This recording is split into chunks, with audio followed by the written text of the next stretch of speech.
हर व्यक्ति जिंदगी में सफलता प्राप्त करना चाहता है। जिंदगी भर हर इंसान अपनी पूरी ताकत लगाता है, अपने ढंग से, अपने तरीके से, अपनी क्षमता से परिश्रम करता है सिर्फ सफलता पाने के लिए। और सफलता मिल जाती है तो आदमी आनंदित हो जाता है, सफलता नहीं मिलती है तो आदमी दुखी हो जाता है। जाने कितने लोग लगातार मेहनत करते रहते हैं लेकिन उन्हें लगता है कि अभी तक सफलता मिली नहीं। तो आज मैं सफलता के संबंध में एक बहुत छोटी सी कहानी आपसे कहूँगा।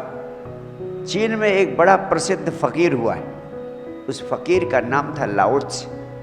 और इतना समझदार, इतना ज्ञानी, संबुद्ध पुरुष, उस देश के ही नहीं, देश के बाहर से भी तमाम लोग उसके चरणों में पहुंचते थे ज्ञान लेने के लिए, समझ लेने के लिए, शिक्षा लेने के लिए, समस्याओं का समाधान करने के लिए, जिंदगी में सफलता पाने के लिए। उसकी ख्याति इतनी पहुंच चुकी थी कि उस देश का सम्राट भी, उसके प्राणों में बड़ी प्यास हुई कि इतने बड़े बड़े लोग, इतनी दूर दूर के लोग इस फकीर के चरणों में ज्ञान लेने पहुंचते हैं और मैं क्यों वंचित रह जाऊं। इसलिए ज्ञान प्राप्त करने की प्यास लेकर एक दिन एकाएक अपने दरबार के मंत्रियों को लेकर उस फकीर के आश्रम में, उसके झोपड़े में पहुंच जाता है। जब वहां पहुंचता है तो देखता है झोपड़े के बाहर वो फकीर एक गड्ढा खोदने में व्यस्त था।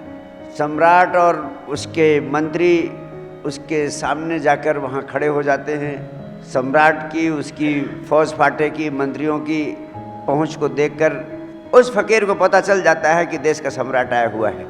लेकिन वह फकीर अपने गड्ढे को खोदना जारी रखता है। सम्राट थोड़ी देर प्रतीक्षा करता रहा कि शायद फकीर, उसे संदेश तो पहुँच ही गया है, आ रहा होगा। वो थोड़ा हट के दूर खड़ा हो जाता है और प्रतीक्षा करने लगता है।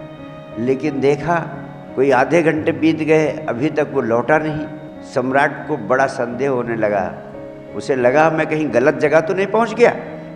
इतना समय बीत गया, सम्राट उसके यहाँ प्रतीक्षा कर रहा है और एक ये अदना सा छोटा सा काम कर रहा है, जमीन में छोटा सा गड्ढा खोदने में लगा हुआ है। इस गड्ढे को खोदने जैसे काम में लगा है, उस काम को छोड़कर भी सम्राट के पास नहीं पहुंच रहा है। उसने सोचा लगता है इस व्यक्ति का दिमाग खराब हो गया है। लेकिन उसने सोचा अब इतनी दूर आ ही गया हूं तो ऐसे बिना बात किए वापस जाना ठीक नहीं। इसलिए उसने अपने मन को समझाया। वापस होने का निर्णय कर चुका था लेकिन ठहर जाता है कि मैं देख लेता हूं आखिर ये व्यक्ति है कौन, क्या कहना चाहता है। अब इससे बातचीत करके, इससे संवाद करके ही वापस जाऊंगा। और कहते हैं कुछ देर वो प्रतीक्षा करता रहा। हालांकि फिर भी काफ़ी समय बीत गया और वो फकीर नहीं लौटा। मन में उसके बड़ा पश्चाताप हुआ कि मैंने अपने जीवन का इतना अनमोल समय इस नासमझ आदमी के यहाँ आकर व्यर्थ में गंवाया। यही उधेड़ बुन कर रहा था।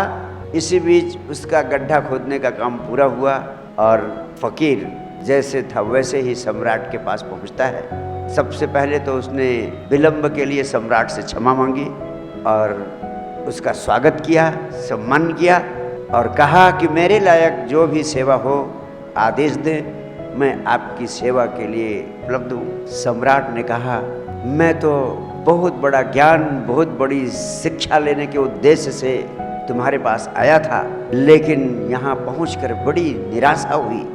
एक साधारण से काम में लगा हुआ व्यक्ति क्या शिक्षा दे सकता है, क्या ज्ञान दे सकता है। लेकिन इस सारे संदेहों के बावजूद अब मैं वापस न जाकर आपसे पूछना ही चाहता हूँ, आप मेरे लिए क्या कर सकते हैं, कौन सी शिक्षा, कौन सा ज्ञान दे सकते हैं। वैसे तो आप क्या शिक्षा देंगे, क्या ज्ञान देंगे, इस पर मुझे कोई भरोसा नहीं है और अब तो इच्छा भी नहीं हो रही है कि आपसे कहूँ कि आप मुझे ज्ञान दें, आप मुझे शिक्षा दें। आखिर इतने समय तक मैं प्रतीक्षा करता रहा, आप गड्ढे की मिट्टी खोदने में लगे रहे और मेरी तरफ जरा सा ध्यान भी नहीं दिया। तो ज्ञान लेने का, शिक्षा प्राप्त करने का भाव ही नहीं उठ रहा। लेकिन उस फकीर ने बड़े अद्भुत वचन कहे। उस फकीर ने कहा, मैंने तो आपको ज्ञान दे दिया, मैंने तो आपको शिक्षा दे दी, अब ये आप पे निर्भर करता है कि आपने उस ज्ञान को प्राप्त किया अथवा प्राप्त नहीं किया। आप उस ज्ञान को लेना चाहते हैं अथवा लेना नहीं चाहते। शिक्षा लेने की आपके भीतर क्षमता है या नहीं, इस बात पर निर्भर करता है कि आपको शिक्षा मिलेगी, आपको ज्ञान मिलेगा अथवा नहीं। अब तो सम्राट और भी चौंका। ये आदमी बोल रहा है, मैंने तो अपना ज्ञान दे दिया, मैंने तो आपको शिक्षा दे दी और आपकी क्षमता पर निर्भर करता है, आप शिक्षा को, ज्ञान को ले सकते हैं अथवा नहीं, ग्रहण कर सकते हैं अथवा नहीं। चौंका सम्राट। पूछा उसने, क्या कह रहे हैं आप, कौन सा ज्ञान दिया, कौन सी शिक्षा दी? उस फकीर ने कहा, हर इंसान इस पृथ्वी पर कुछ न कुछ कृत्य करता है, कुछ न कुछ कार्य करता है, और हर कृत्य के पीछे, हर कार्य के पीछे उसके प्राणों में एक ही भाव रहता है कि उसे उस कृत्य में, उस कार्य में सफलता मिले। लेकिन अधिकांश लोगों को मनचाही सफलता नहीं मिल पाती है, क्योंकि उन्हें कार्य को करने का सही तरीका नहीं मालूम है। सफलता प्राप्त करने का एक ही राज है, कार्य को कैसे किया जाए, कृत्य को कैसे किया जाए, इसकी कला, इसकी कुशलता हर व्यक्ति को पता चल जाए। मैंने आपको इतना बड़ा राज, इतना बड़ा रहस्य दिया, हर कार्य में असाधारण सफलता पाने का राज मैंने आपको दे दिया। और वो राज सिर्फ इतना है कि जब जिस कृत्य को कर रहे हो उस समय दो चीजें होती हैं, एक होता है करने वाला और दूसरा होता है वह क्रिया जो हो रही है, वो कृत्य जो हो रहा है।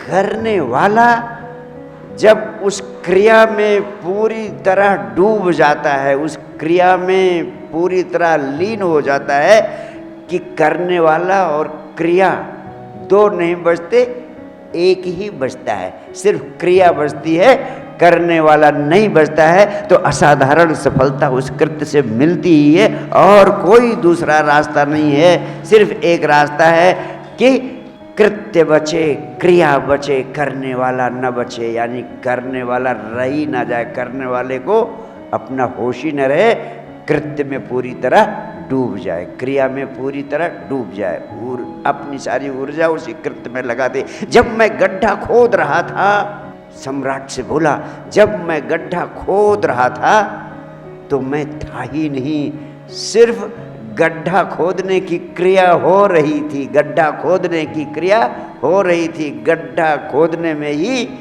खोदने वाला पूरी तरह डूब गया था। इसलिए जब तक गड्ढा खुद नहीं जाता तब तक खोदने वाला उस क्रिया से अलग नहीं हो सकता था, तब तक वो तुम्हारे सामने आ नहीं सकता था। ये राज है, ये रहस्य है जिंदगी के हर कृत्य में असाधारण सफलता प्राप्त करने का। और मैं तुमसे कहना चाहता हूँ, अगर इस छोटी सी कहानी के सार को समझने की चेष्टा की जाए तो आपको भी अपनी ज़िंदगी का बहुत बड़ा राज, ज़िंदगी में असाधारण सफलता प्राप्त करने का राज मिल जाएगा।